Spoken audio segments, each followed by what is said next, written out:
Nous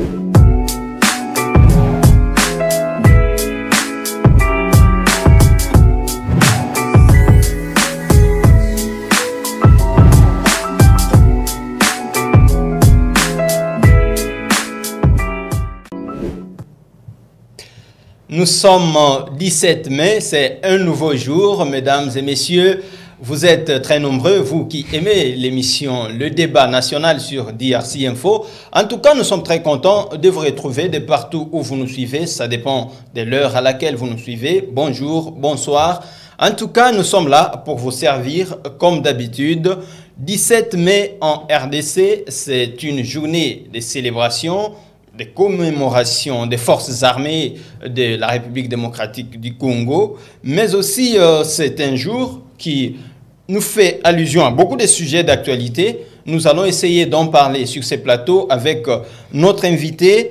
Nous avons des sujets tels que la rareté de la farine de maïs. Vous savez que ça fait couler encre et salive au sein de l'opinion. Pas plus tard qu'il y a 2 jours, le vice-premier ministre de l'économie, Vital Kamerhe, était en briefing aux côtés de Patrick Mouyaya. Il a passé en revue cette situation devant les professionnels de la presse.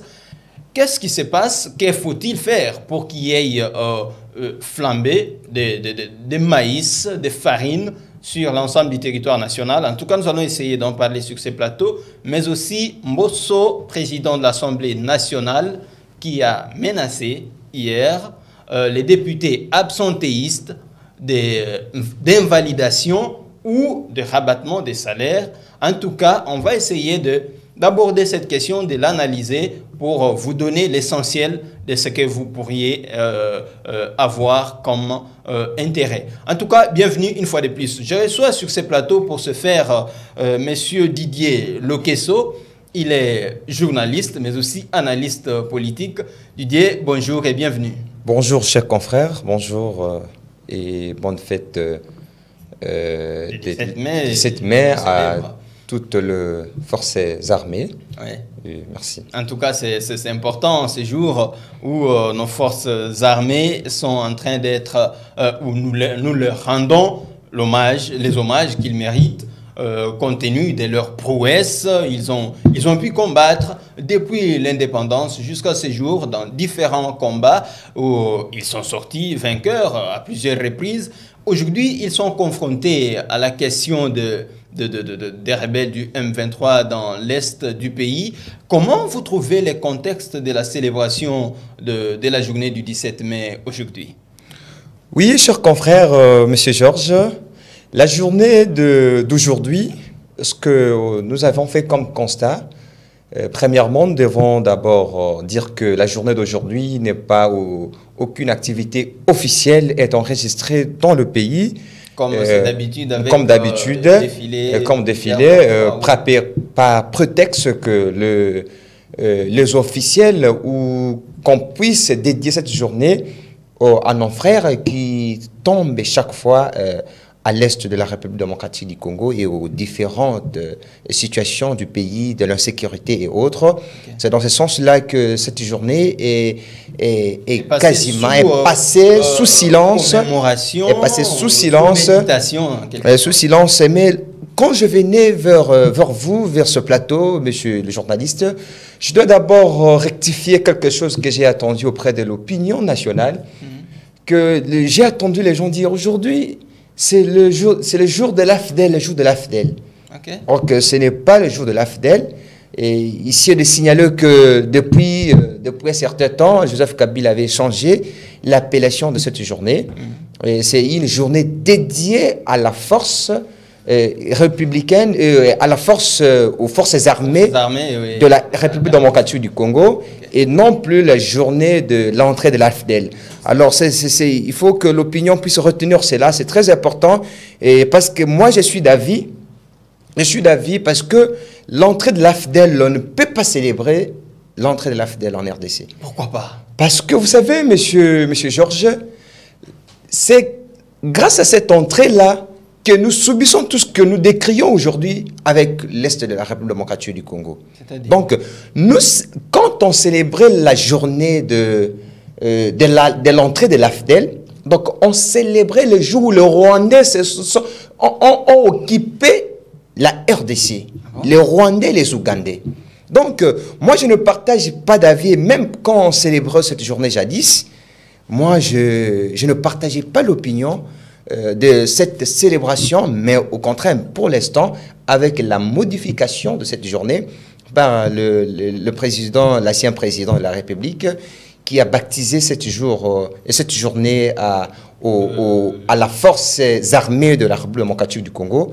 Là, je suis est dénommée la journée des révolutions et des forces armées de la République démocratique. Effectivement, et non plus la journée de l'entrée de l'AFDEL. C'était le cas. Ça, ce sont les Rwandais. Mais l'entrée de l'AFDEL, vous ne pensez pas que c'était aussi une façon de libérer le peuple qui était asphyxié par la dictature, entre guillemets, du maréchal Mobutu? Oui, vous savez, pour répondre à cette question, je pourrais le répondre en deux volets, M. Georges. Oui, certainement, l'entrée de l'AFDEL a permis à l'RDC de se débarrasser de la dictature de l'ancien président Joseph Mobutu. Mais au contraire, c'était une journée où c'était l'entrée des Rwandais. J'insiste sur l'entrée des Rwandais en RDC. C'est-à-dire, vous estimez que c'est l'AFDEL qui a facilité l'entrée des Rwandais. Effectivement, c'était une très belle occasion de nous débarrasser de la dictature de Mobutu, mais à d'autres manières, on devrait surveiller cette entrée. Les combles que quand l'AFDEL, ces forces-là ont fait leur entrée en RDC, on n'a pas pu faire le suivi de leur entrée. Qu'est-ce qui a suivi après? Certes que eux, les Rwandais et les Ougandais étaient dans la délégation. Mais à un moment, est-ce qu'on a eu le temps d'observer où ils sont passés, où est-ce qu'ils se trouvent? Ils font quoi en RDC? Voici maintenant aujourd'hui la RDC est en train de subir des situations d'insécurité à l'est de la République démocratique du Congo. Il y a le poste stratégique qui sont occupés par ces gens. Et c'est de là. On doit comprendre, c'est clair. Et c'était le jour. Qu'est-ce qui manque aujourd'hui? Je me rappelle qu'à un moment donné, quand on lit l'histoire, on se rend compte que le président Laurent Désiré Kabila, paix à son âme, à l'époque, avait demandé aux Rwandais qui étaient venus l'accompagner à ce moment-là de regagner leur pays. Vous ne croyez pas qu'ils sont rentrés? Vous pensez que le gouvernement n'avait pas bien fait la lecture de la situation pour savoir qui est rentré et qui n'est pas rentré? Si toutes ces forces-là rentraient, on ne pourrait pas décrire l'insécurité que nous décrions en ce jour. Est-ce que la frontière du côté de l'Est, apparemment, n'était pas aussi sécurisée que ça? Parce que le mouvement des personnes qui entrent, qui sortent, on a la facilité d'avoir un Rwandais qui entre en RDC et qui devient incontrôlé de l'autre côté. Et puis, vous ne pensez pas que c'est aussi la cause de l'insécurité de ce côté-là? Bon, je dirais, ça c'est m'amener à notre volet, mais je reste sur le volet dès l'entrée de l'AFDEL, que moi je dénomme que l'entrée des Rwandais en RDC. Moi je dénonce cela, c'est l'entrée des Rwandais en RDC. Donc c'est vraiment, je ne partage pas, je ne suis pas kabiliste, mais c'est parmi les avis que je partage, un avis favorable que je partage avec l'ancien président Joseph Kabila, que il a compris l'importance de changer cette journée, que c'était des Rwandais. Et comme nous devons savoir, M. Georges, que Kabila c'était un ancien rebelle. Joseph ou Mouzé? Non, Joseph, je dirais les deux. Joseph Kabila, le sénateur à vie, monsieur l'excellence, c'est un ancien rebelle et c'est un ancien soldat. Bon, je ne sais pas s'il est là jusqu'à aujourd'hui, mais il était à l'armée. Il est démobilisé maintenant. Il était à l'armée. Lorsqu'il a eu la chance, il a compris que non, on doit dénoncer cela, on doit changer la journée. Ce n'était pas quelque chose de hasard, c'est quelque chose d'important.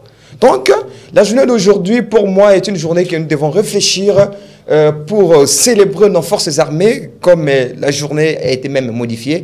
et non l'entrée de l'AFDEL. Vraiment, c'est quelque chose qu'on salue vraiment avec l'ancien régime. Merci beaucoup, Didier. Je crois que c'est une occasion pour nous d'exprimer notre soutien indéfectible à nos forces armées, à tous ceux qui sont au front, mais aussi saluer la mémoire de tous ceux qui sont tombés sur les champs des batailles armes à la main pour défendre le territoire national, l'intégrité de la République démocratique du Congo, un soutien tous azimuts. En tout cas, ceci nous permet de passer au sujet, le premier qui est celui de la rareté de maïs. Avec Mouzé, à l'époque, il y avait des cantines nationales installées, parfois ça et là. On avait la facilité d'avoir des produits agricoles qu'on pouvait se procurer à un prix abordable et on mangeait presque à sa faim. Si on était jeune, on peut bien s'informer, même à ceux qui étaient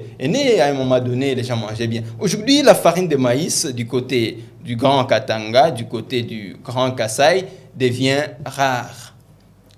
80 millions de terres arables, la RDC importe la farine de maïs et elle commande aujourd'hui. On fait des tours en Afrique du Sud, en Zambie, pour chercher farine de maïs. On a tenté de proposer quelques mesures de solutions. Comment entrevoyez-vous l'agriculture en RDC aujourd'hui? Oui, merci beaucoup, cher Georges. C'est une question très, très pertinente parce que vous ou moi, l'effet seulement que nous sommes debout devant ces plateaux, si rien se trouve sur notre ventre, on ne peut pas se mettre debout. C'est une question très, très délicate. Vous savez, avant de répondre à cette question, je me pose toujours des questions si réellement il y a une politique agricole dans ce pays. C'est très, très compliqué, cher Georges. C'est-à-dire, pour vous, il n'y a pas de politique agricole dans ces pays. On n'a jamais eu une politique agricole dans ce pays. On a toujours les ministres de l'agriculture. Vous savez, M. Georges, j'ai suivi ces briefings. Vous et moi, nous avions suivi ces briefings du VPM de l'économie, Excellence Vitel Caméré. Nous avons suivi ces briefings face aux professionnels de la presse, devant le ministre, devant le média nationaux et internationaux. Mais nous avons suivi. On a assisté qu'on rédite. C'est qu'on dit chaque jour, M. Georges. On a assisté seulement on a assisté qu'au nouveau concept. On n'a rien fait. Je comprends. Pendant que je suivais ce briefing, je me disais que c'est peut-être le VPM va nous proposer soit que, issu du Conseil des ministres, nous avions opté pour une politique nationale agricole. C'est ça. Il nous parle de mesures urgentes. Oui, il nous parle de mesures urgentes. Mais est-ce que vous ne pensez pas qu'il fallait d'abord sauver la situation qui sévit et puis essayer de cette fois-là, après qu'il y ait accalmie. Vous savez, vous savez, M. Georges, ce pays, je ne sais pas si on prenait tous les Congolais ont de 12 ans. Je ne sais pas. Mais la classe politique doit savoir qu'ils sont en face des adultes, des intellectuels, qui analysent leurs actions au quotidien. Rappelez-vous, M. Georges, du dossier le poisson Chinchard. Vous rappelez encore, vous rappelez au poulet béton, vous vous rappelez au dossier poulet béton importé qu'on devait importer, au poisson Chéchard. Vous vous rappelez tous ces dossiers? Mais c'est la même situation qui se revient encore aujourd'hui avec l'importation de maïs. On nous tourne dans un cercle vicieux. Est-ce que je peux vous poser, excusez-moi si je peux vous poser une question, si vous avez déjà mangé, à l'époque là, si vous avez mangé le poisson Chéchard, est-ce que le poisson Chéchard est arrivé? Et d'ailleurs, pendant qu'on avait importé le poisson Chéchard, moi, à l'époque, je me rappelle, j'étais à la rédaction de Actu 30, chez Madame Rachel Kinsita, que je saluais à passant. J'étais dans sa rédaction et j'étais parmi les journalistes qui étaient envoyés sur terrain pour enquêter là où on vend ce poisson. Et qu'est-ce que nous avons trouvé? Nous avons trouvé que le partage. Il y avait dans tout le point chaud qu'on avait installé, les conteneurs de ce poisson, c'était devenu une COP. Et comment il va COP? C'était devenu une COP, ces chambres froides, donnent de l'argent comme ça. Et ça capte d'une grande quantité. Moi, je vous assure que depuis que tous leurs concepts-là viennent ici en RDC, je n'ai jamais bénéficié de ça. Les poissons sécheurs, je n'ai jamais mangé. Les poulets béton, je n'ai jamais mangé. Mais pourquoi tous ces ministres-là n'arrivent pas à aider le chef de l'État à évoluer avec son mandat? Moi, je crois aussi... C'est vraiment... Vous ne pensez pas que c'est aussi peut-être la faillite des intellectuels congolais? On a des grandes facultés des sciences agronomiques dans ces pays. On a des agronomes, les spécialistes en développement qui ne proposent presque rien de concret sur la table. C'est pourquoi on vit cette situation.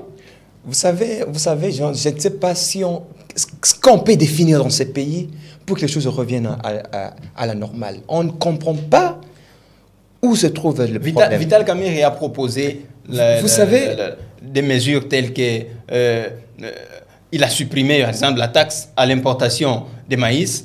Il a aussi dit qu'il faudrait mettre une certaine pression, donc contraindre certains producteurs locaux à vendre le maïs aux Congolais. Selon lui, il y a des gens qui produisent du maïs ici, mais qui ne veulent pas les vendre pour faire souffrir la population. Et il dit même qu'il y a une main noire. Qu'on nous épargne, M. Georges, qu'on nous épargne au Reddit.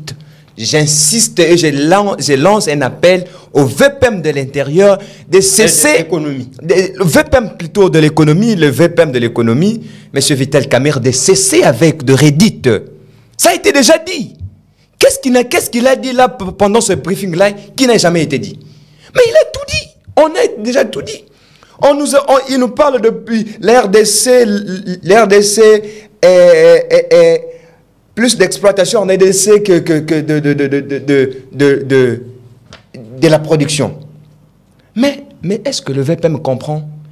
Si on doit citer, depuis que ce briefing était là, depuis qu'on suivait ce briefing, M. Georges, on suivait, M. Vital Kamerhe disait il ne faisait que décrier les situations, il ne faisait que décrier. Mais si on doit faire un regard rétrospectif, M. Georges, mais c'est M. Vital Kamerhe, on le voit dans toute la scène politique congolaise, il est là. Depuis. Moi, j'ai connu Vital Kamerhe avant même que je commence l'université. C'est depuis qu'il est là. Mais tout ce que M. Vital Kamerhe est en train de décrire là, ce sont eux qui ont donné cette ligne de conduite depuis longtemps. Ils étaient où depuis ce temps? Et c'est maintenant là qu'on doit espérer.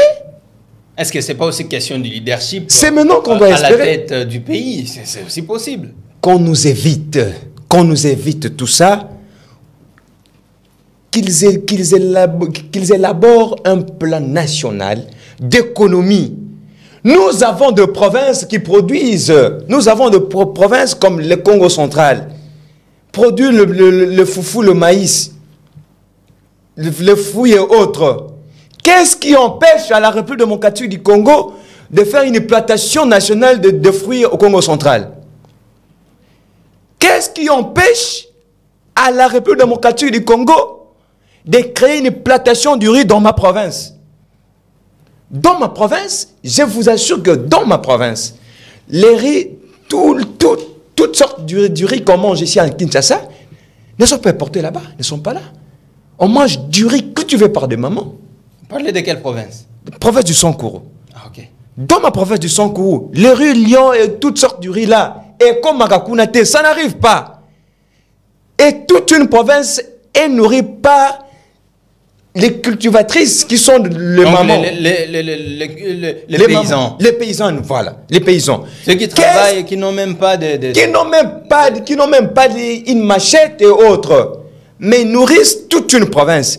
Qu'est-ce qui empêche maintenant la République démocratique du Congo de faire une plantation nationale du riz au Sankoro?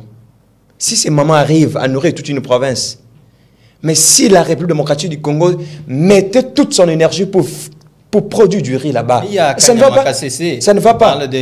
Nous avons l'Équateur. À Kanyama-Kassese qui produisent des maïs. Nous avons, j'étais déjà à la province de Bandundu à l'époque, je ne sais pas s'il y a encore avec le découpement ici, et le découpage ici, je ne sais pas, de Bandundu vers Mapangu. Ok. Et vers Mapangu. Mais dans cette province, cette province, elle peut produire d'huile. Pourquoi je disais Mapangu, c'est dans le Kasaï. Dans le Kasaï. C'est dans le Kasaï, aux frontières. Oui, c'est presque. C'est presque la frontière de Bandundu. Oui. Mais je viens de plantations de palmes là-bas. Oui, il y a une grande plantation. Qu'est-ce qui empêche maintenant la République démocratique d'exploiter ces coins? Brabanta. Qu'est-ce qui empêche à la République démocratique du Congo de faire une plantation nationale où on produit d'huile? Mais est-ce qu'on consomme aussi local? C'est ça aussi le problème. On nous parle de besoins urgents, besoins urgents, besoins urgents. Monsieur Camer ne faisait que dire le besoin urgent, besoin urgent. Les besoins urgents, on en a pas quoi. Est-ce qu'avec cette histoire de maïs-là, ça va encore résoudre? Combien de Congolais vont manger? Mais peut-être c'est une solution rapidement en attendant. Ça ne va jamais pallier. Parce que quand vous suivez dans ça ne va jamais pallier. Exposé, vous vous rendrez compte qu'il a pu expliquer, il a présenté toute une carte. Ce sont des théories que j'ai décrites. Des choses pour dire que la RDC peut produire une démonstration. C'est une démonstration qui n'a rien à voir avec la situation économique du pays. Les Congolais ont besoin de manger, pas des démonstrations intellectuelles. Nous n'avons on n'a pas besoin de toutes ces démonstrations. Il a dit ceci. On n'a pas besoin de ça. Ses opposants marchent pour réclamer la vie chère, tout ça. Mais le lendemain de leur marche, ils vont voir qu'il y a farine de maïs partout. Vous savez. J'espère que VK va tenir à sa promesse. Hein. Vous savez, dans ce pays, je ne sais pas ce qu'on doit faire pour que les choses redeviennent normales. J'insiste et je réinsiste encore que tout ce qu'on est en train de voir maintenant, les combles est que la scène politique, nous tournons que dans un cercle vicieux de personnalités politiques. Qu'on donne d'abord la chance peut-être à la jeunesse. Vous savez, et je peux dévoiler même un plan ici que je peux donner à mes conseillers, qui est quelque part, on pourrait prendre ça. Et moi-même, je me demande, tous ces conseillers-là qui sont auprès du président, auprès des ministres, qu'est-ce qu'ils font? Je ne sais pas. Ils conseillent quoi aux ministres? Est-ce que c'est les conseils du VPM de l'Inter? Ne peut pas conseiller au ministre Camer et que, regarde, même si on doit importer aujourd'hui, l'RDC est un pays d'une démographie telle. Avec cette exportation, ça ne va rien. Ça peut pas aller pour un jour, 2 jours. Mais 3e jour, ce sera comment? Les experts disent que... On cesse de dilapider les caisses de l'État avec des exportations qui ne vont rien nous apporter au quotidien. Qu'ils cessent de faire ça. Il y a des experts qui disent qu'avec des semences améliorées, on parle de l'agriculture, on peut avoir des maïs de qualité au bout de 3 mois. C'est-à-dire qu'il y a des engrais chimiques, il y a des façons, des méthodes, comment on peut transformer ces maïs-là et avoir du maïs produit au bout de 3 mois. Est-ce que vous ne croyez pas aussi que c'est un problème d'écoute et que le gouvernement n'approche pas les techniciens du domaine pour leur faire confiance et enfin espérer une production comme il se doit? Les politiques s'accaparent de tout, même à la place des techniciens. C'est ça maintenant le problème dans ces pays. C'est aussi un autre problème encore. C'est un problème que nous décrions. Vous savez, mais c'est genre tel que vous êtes là, vous pouvez avoir des atouts de gérer une entreprise ou parce que vous êtes Congolais, vous êtes ici dans cette chaîne, vous êtes journaliste, on ne peut pas vous confier cela. Il fallait qu'on appelle soit Sonia Rollin pour qu'on le confie une chose, une responsabilité. C'est toujours comme ça. On n'a pas la confiance entre nous. Ce qui est sûr est qu'il y a des entreprises. J'ai évoqué ici les problèmes de beaucoup de provinces qui se nourrissent de beaucoup d'aliments. Et qu'est-ce qui empêche la République d'approcher ces paysans-là, de leur demander, même dans un colloque, dans un forum avec tous ces paysans-là, pour qu'on leur demande comment vous faisiez pour nourrir toute une province et leur donner des moyens. Mais est-ce que nous, ce peuple, n'est pas paresseux? Pour leur donner des moyens. Faut produire. Est-ce que nous travaillons effectivement pour produire? Ou bien nous attendons que le gouvernement vienne faire à la place? Nous travaillons. Vous savez, la production gouvernementale doit se différer. Et ça se diffère avec la production d'un particulier. C'est normal. La production du gouvernement, c'est une production agro-industrielle. Le gouvernement va produire une quantité agro-industrielle. Mais un paysan ne peut pas produire cela. Premièrement, par manque de finances, manque d'outils et manque de beaucoup de choses. Vous savez, dans tout ça, ça doit être dans tout ce que le paysan les font, il devait être accompagné par l'appui du gouvernement. Ce qui est sûr est que le gouvernement, on se pose des questions. Bon, ce qui est sûr, jusque-là, il n'y a pas une politique agricole. Et le ministre de l'Agriculture, qu'est-ce qu'il fait? Ce qui est sûr, il n'y a pas une politique agricole. Actuellement, c'est... Qui est à l'agriculture actuellement? C'est lui qui venait d'être ce qui est sûr, à la recherche scientifique. C'est José Panda. José Panda, c'est lui qui est maintenant à l'agriculture. Mais vous savez, c'est là le problème. Monsieur Georges. Il s'occupe des cabinets seulement, des climatiseurs. Monsieur Georges, nous avons un problème sérieux. Nous avons un problème sérieux dans ce pays. L'effet seulement qu'on regardera seulement un ministre tel quitte ce ministère pour aller dans un autre ministère, ça devient un problème. Je ne sais pas tous ce ministre-là, qu'est-ce qu'ils font pour aider le chef de l'État à aller de l'avant. Lisons bien la vision du chef de l'État. Il a quand même la volonté là de faire quelque chose. Mais son entourage, qu'est-ce qu'ils font? S'il vous plaît, monsieur Georges. C'est que moi j'ai compris dès ma petite expérience en observant la scène politique congolaise. Okay. Ce que moi j'ai compris, lorsqu'on nomme un ministre, lorsqu'il y a un nouveau gouvernement, il y a de nouveaux animateurs du gouvernement. Tous ces protagonistes-là de ministère, ce ministre-là, qu'est-ce qu'ils font? Ils cherchent d'abord comment avoir quelques marchés rapidement pour gagner de l'argent rapidement. Mais comment importer le maïs au Zambie et à Afrique du Sud là? Vous savez combien sorti? Il faut voir l'équipe. Et je demande à M. Gilles Alinguetti d'enquêter sur ça. C'est très important. Il y a eu une délégation de 5 ministres. 7 ministres. Beaucoup de ministres. Est-ce que vous savez c'est combien était déguisé pour ce voyage? S'il vous plaît, M. Gilles Alinguetti, l'inspecteur général des finances, prière d'enquêter sur ces dossiers. C'est très important pour savoir combien le trésor public avait sorti pour cette mission, combien on a acheté là-bas et combien de conteneurs seront versés ici. Et deuxièmement, est-ce que depuis que vous avez suivi ce briefing, est-ce que vous avez donné comment le dispatching de ces maïs se fera? Jusque-là, les provinces en crise. Il n'y a rien. Celle du Grand Katanga. Il n'y a rien. Le Kasaï oriental. Il n'y a rien. Il n'y a rien. Dans ma province, maïs, on n'arrivera pas. Ce maïs-là n'arrivera pas. Mais est-ce qu'il y a rareté de maïs dans les Sankourou? Mais pourquoi pas? C'est une province comme toute autre. Les Sankourou consomment beaucoup plus les riz. Non, mais c'est une province. Lorsqu'il y a un fonds du gouvernement et que c'est pour le pays, la répartition doit être équitable. Si on doit donner à toute la province, pourquoi pas ma province de recevoir? Il y a peut-être quelque chose qu'il faut préciser.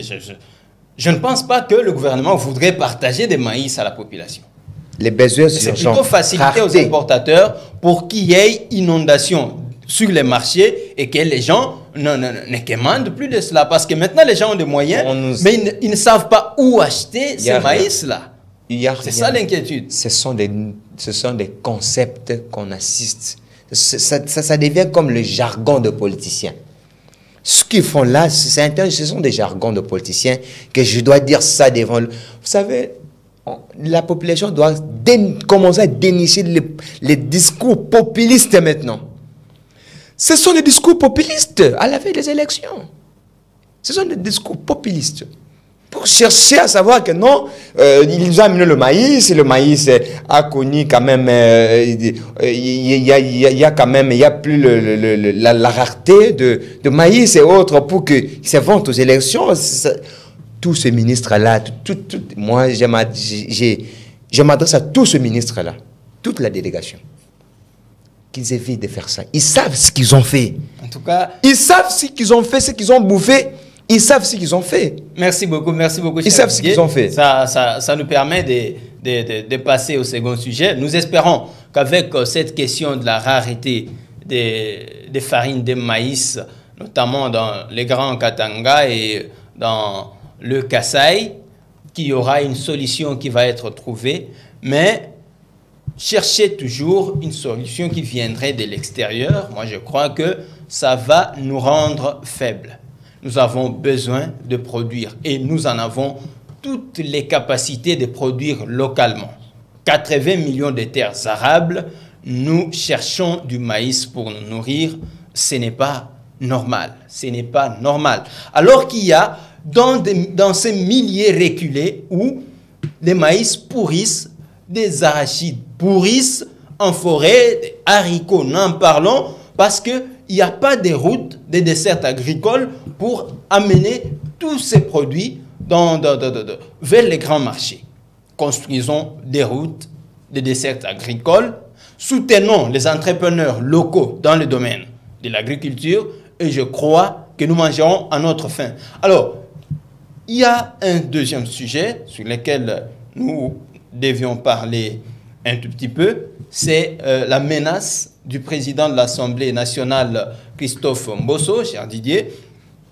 Hier, lors de la plénière, selon une dépêche de l'Assemblée nationale, Christophe Mbosso aurait menacé d'invalider ou de rabattre les salaires de certains députés nationaux qui sont absentéistes, considérés comme absentéistes, c'est-à-dire qui ne se présentent pas aux plénières depuis la rentrée parlementaire et qui n'ont pas donné des raisons valables justifiant leur absence. Alors, comment vous trouvez cette mesure-là si jamais on parvenait à invalider ces élus-là? Je vous signale qu'il y a, parmi ces députés-là, il y a Délice Sanga qui aujourd'hui est opposant, il y a des noms tels que Janine Mabunda qui était président de l'Assemblée nationale aussi avant Mbosso. Comment vous trouvez cette mesure-là si jamais elle venait à être réalisée? Oui, monsieur Georges, cher confrère, c'est prendre cette décision ou pas. Et les gens qui sont sur la chaise injectable, ces 11 députés-là, nous avons suivi ces communiqués-là cette pêche-là de l'Assemblée nationale menaçant, rendant public le nom de quelques députés absentéistes. Mais je vous dis, M. Georges, et ces 11-là, et ceux qui viennent, sont le même. Et ils gèrent quoi? Ceux qui viennent là, ils viennent faire quoi à l'Assemblée nationale? Ils viennent faire quoi? Qu'est-ce qu'ils font? Ils votent des lois. Quelle loi?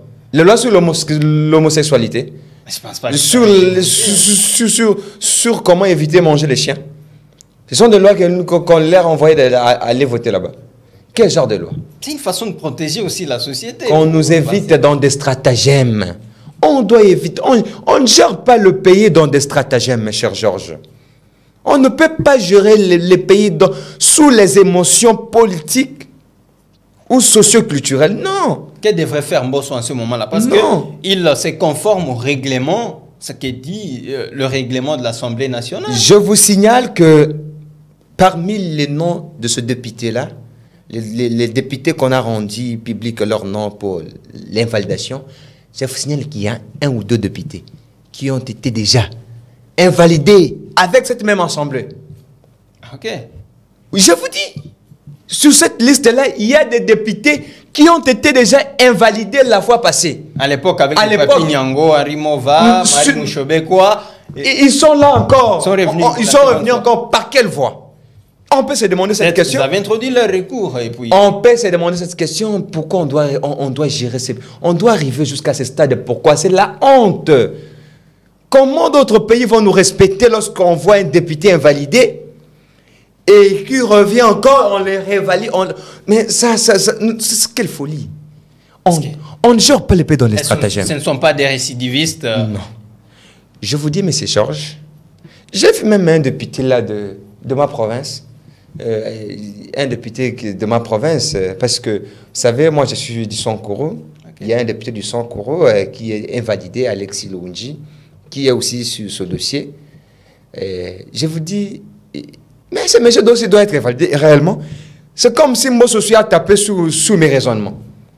Qu'est-ce que ce monsieur fout là-bas? Qu'est-ce que ce monsieur fout dans la province? Est-ce que c'est aussi son travail? Qu'est-ce que ces messieurs foutent tous ces députés-là de ma province, de Lambert Mende, les Alexis, le Wunji, tous les autres là? qu'est-ce qu'il fout dans la province? Qu'est-ce qu'il fout? Ce sont des gens à élaguer directement, à élaguer dans la nouvelle législature. Est-ce que vous pensez que cette période où le pays est confronté à une menace d'agression, vous ne pensez pas qu'on a besoin de plus d'unité pour faire face à cela? Nous n'avons pas de chercher des tensions pareilles. Kemboso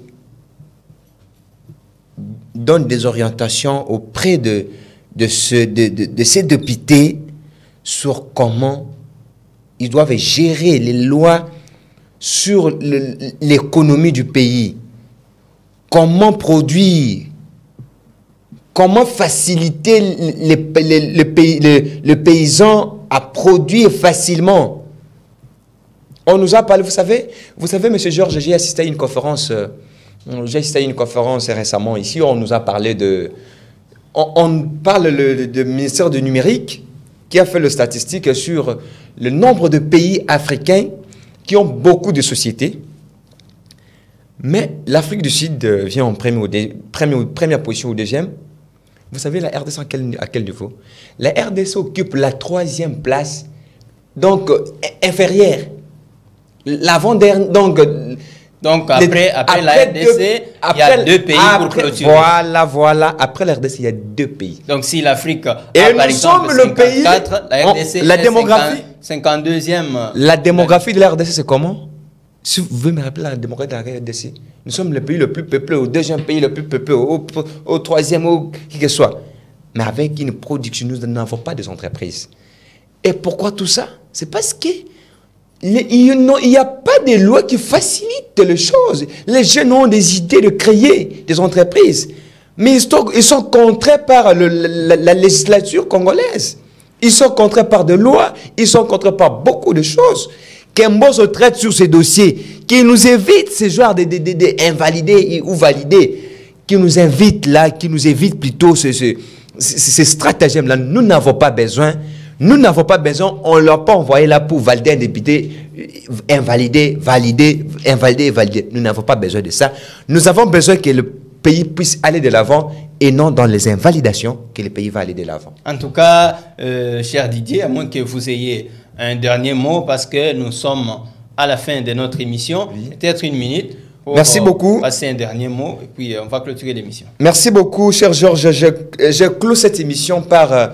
j'ai suivi les informations sur une chaîne de la place où j'étais devant ma télé, où je vis que l'ancien gouverneur de la province du Sankuru il s'appelle Joseph-Stéphane Mukumadi, était au Sankuru. Lui a connu beaucoup de problèmes. Hein, on lui fait partir par l'Assemblée. Oui, il n'est plus gouverneur. Oui, maintenant, il n'est plus là. Il n'est plus gouverneur. Il y a cela plus d'une année.